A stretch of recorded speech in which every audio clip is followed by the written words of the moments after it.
Hi, I'm Michael Newberg, and I'm reporting for the Flagler College Gargoyle Online News Show. I'm here at the Clerk of Courts and Deeds here in Palatka, Florida, where we got a chance to see Kendrick Meek give a speech, and we got an interview with him.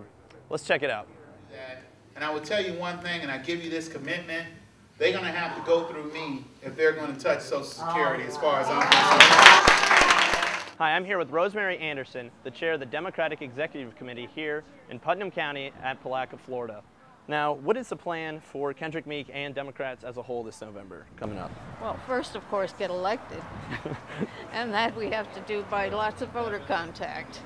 And Kendrick emphasized himself the need for person-to-person voter contact and telephones and spreading the word, and that's exactly what we are encouraging all our members and affiliates to do. Yes, ma'am. What kind of issues do you think young voters especially are interested this coming election? Well, I think all voters want a responsible leader who is intelligent, thoughtful, and relates to people well, so he can hear contrary opinions and can hear about personal issues that government can help solve, or it certainly could address. And so there may be differences by age, but the overall appeal of the person, I think, will, as you saw here with Kendrick and the way he relates to people, and they respond to him so well because they feel he's a friend, they can talk to him. So. We need that because you're leaders. Anyone that gives up their time on a Sunday evening, leaders.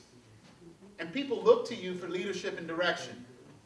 I'm here with Democratic candidate for Senate, Kendrick Meek, here in Palatka at the Clerk of Courts and Deeds at a fundraiser to help get support for the campaign. Now, what do you think you bring to the table as opposed to your other candidates you're running against, former Governor Charlie Crist and Republican Marco Rubio? Yeah.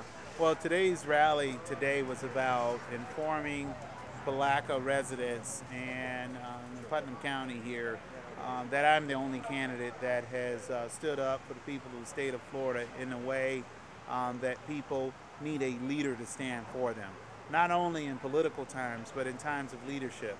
I'm the only candidate that has a 100% environmental record, saying no to offshore oil drilling, saying yes to green jobs here in Florida that can be a super industry that can go along with the agricultural industry that can create jobs here, white and blue collar jobs. Only candidate that stood up against the privatization of Social Security and always will. And I'm the only candidate that fights for middle class tax cuts and for the middle class. I think that when you look at it from that perspective, you have to see a candidate that will, or a United States Senator that will make sure when folks graduate from college or when they graduate from high school, there's a job there or an opportunity to get a job. Back in the Clinton years, it wasn't if you had a job, it was which offer would you take. We have done a lot of work. When I say we, I have, and other members of the elected court, done a lot of work to take the burden off of young people when they graduate from college, so they don't come out in so much debt. Yeah. They don't have an opportunity to even stand up for the debt that's there.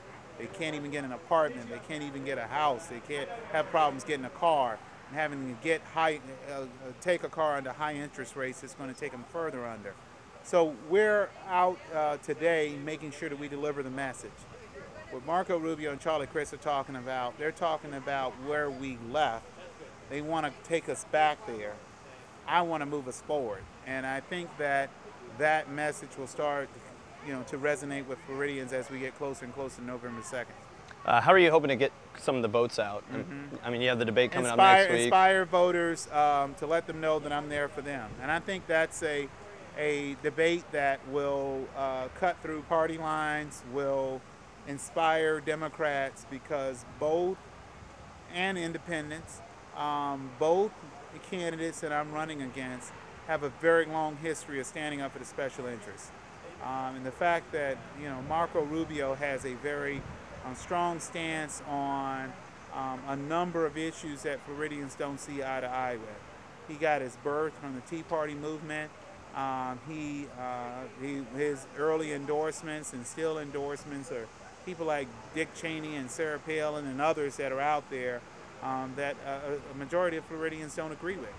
I feel that it's important that we talk about the issues that are facing everyday Floridians, people, veterans that need help right now, men and women that are in harm's way that we can bring home sooner rather than later, and making sure that we take care of them when they get back.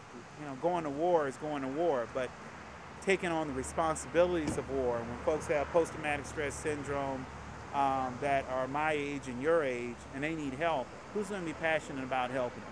You know, or who's going to be passionate when it comes down to saying that we will no longer have the privatized student loan industry that's there, that's sending students more into debt, which is our workforce, that's going to even make us more dependent on countries like China. Hopefully push forward on green job initiatives in Florida, meeting with companies to get them to expand here in Florida, those that are already here, and attract them here. Look for every tax incentive or opportunity that I can bring to this state. Small towns like Palatka and others, where they will be very appreciative with an open arms approach towards creating jobs. And if that's just 20, 25 jobs in one area and another 20, 25 jobs or 1,000 jobs or hundreds of jobs in another area, that's what's going to be needed, hitting the ground running. I'm proud that the mayor was here and the vice mayor was here today. It goes to show the kind of ongoing relationship that I have, not only with local elected officials, but we have over 340 local elected officials that are supporting my campaign. But we got a lot of people who voted for voted for the first time in the last election that are out here pushing my candidacy. And I look forward to doing some damage on election day. Thank you very much. I appreciate it. Thanks for coming out. Yeah, thank you. All right. We had a great time here in Palatka, Florida. We got to talk to the candidate himself, and we will be continuing to coverage the 2010 midterm elections here in Florida. Feel free to follow us at gargoyle.flagler.edu. Thanks.